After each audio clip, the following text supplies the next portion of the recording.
Hello and welcome to Rando Tech Info and my review of the cheapest truly wireless earbuds you can find on Amazon, the i12 InPods from Lewin. And when I say cheapest earbuds, I mean $9. $9 for truly wireless earbuds. Now for full disclosure, there were technically some cheaper earbuds out there, but a lot of them wanted like a good chunk of money for shipping, like a lot more money than the cost of the buds. So when I say these are the cheapest, I mean that's including the cost of the buds and shipping. $9 shipped with Amazon Prime. And in case you're wondering what you get in the box with a set of $9 wireless earbuds, truly wireless earbuds, you get the little instruction manual, which is fine. It explains everything about the product well, just if you have like superhuman vision, because the text was super small, but it has that. It has the case with the buds inside, and it actually also has a lightning cable, which is actually a nice rubber tipped lightning cable, which if you were going to go out and just buy one of these from Apple, that would cost you over $9. So right now this is looking like a pretty good value proposition, but is it? So first, let's talk about sound. The sound on these things is almost decent, especially if you can get a good seal in your ears. More on that later. The clarity is actually quite good, no real distortion. This is probably due to the fact that these don't get super loud. If you're in a quiet space, they can get loud enough, but if you're trying to block out noise, you might find them lacking. Also, there is no bass to speak of. Everything is high and mid. This is fine for something like an audiobook, but if you're trying to actually listen to music, that could kind of become an issue for you. Obviously, if sound quality is something that's really important to you, a $9 set of earbuds isn't going to cut it. But if you're just looking for something basic, that's clean, and that works, these will get the job done for you, and I give them a sound grade of a C-. Now let's talk call quality. Call quality on these things is actually quite good. I could hear people very well. They could hear me. No issues there. The lack of isolation with the fit can create an issue if you're in a noisier environment, but if you're in a quiet place, works really, really well. And you can use just one bud at a time, which is sometimes not something you get at this price point. So that's really nice for like an office environment. If you want to have one ear open so you can still hear other people if they do want to talk to you. Overall, they work well, and I give them a B+. So we go from these buds' greatest strength to their greatest weakness, fit and comfort.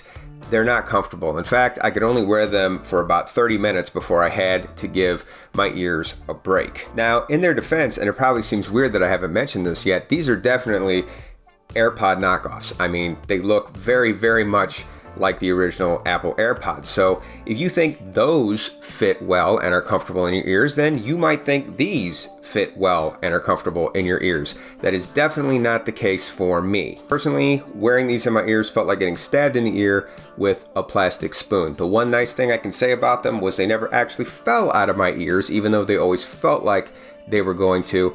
Oh, and yeah, the noise isolation on these is also pretty horrible.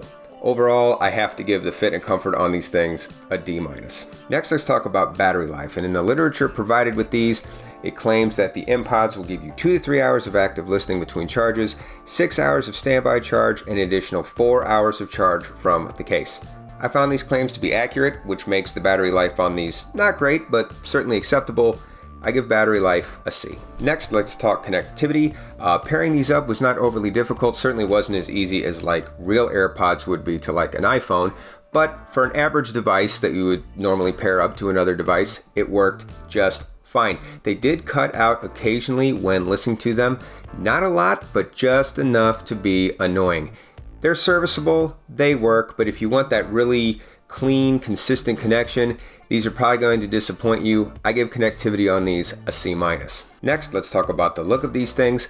They look like AirPods. If you like that look, you're probably going to like the look of these. If you don't, then you're going to find them lacking. The biggest giveaway between these and a real set of AirPods are the red and blue flashing lights that are found both on the buds and the case. Still, overall, the look of these buds is fine, especially if you don't mind the look of original AirPods.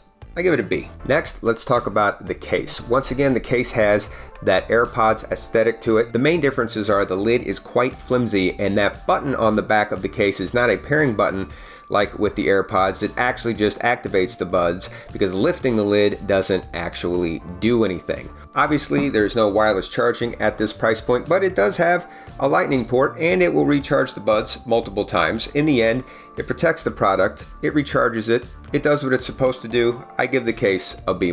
So next up, let's talk about the controls. Controls on these are not customizable, but fortunately, out of the box, the controls are not bad. Tap once to pause, tap twice to turn volume up or down depending on what pod you're using, tap 3 times to skip or go to previous tracks, and if you long press, you can actually pull up, depending on whether you're on an iOS or an Android device, both Siri or the Google Assistant. That feature actually works on here. Sorry, Alexa, I did not test you. I'm playing a single hand in what looks like a losing game. Overall, the controls on these are solid. I give it a B. Next, let's talk latency and lag. It's there when you watch videos, it's there when you play games, and it's not good. If you're listening to podcasts or you're listening to music, this won't really matter to you, but if you're doing anything with video, it's going to be a bother. You're going to notice it. I have to give latency and lag on this a D-. So finally, miscellaneous features. Obviously, at this price point, there's not a ton of them. There's no IP rating, there's no wireless charging, there's no transparency or ambient mode, and of course, there's no active noise cancellation. On the upside of things, you can just listen to one bud at a time, which isn't always something you can do with earbuds that are this cheap. They also pair up pretty nicely to devices that they're already paired with when you take them out of the case. Look, they're $9. I give miscellaneous features a C. So what are my final grade for these things? Look, when I first took them out of the box, I was really impressed.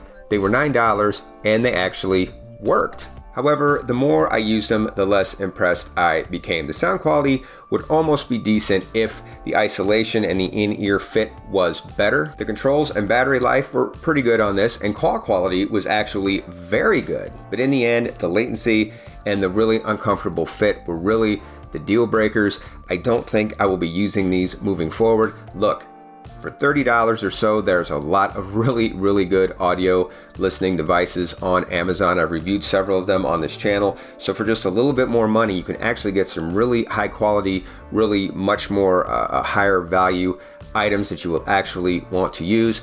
The overall grade on these, I can't give it anything higher than a D. Well, that's all the information I have today about the M-Pods. If you have a listening device that you really like and think is a good value, share that with us down in the comments so we can all learn from each other.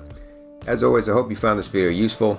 Thanks for watching, and until next time, this is Rando Tech Info, signing out.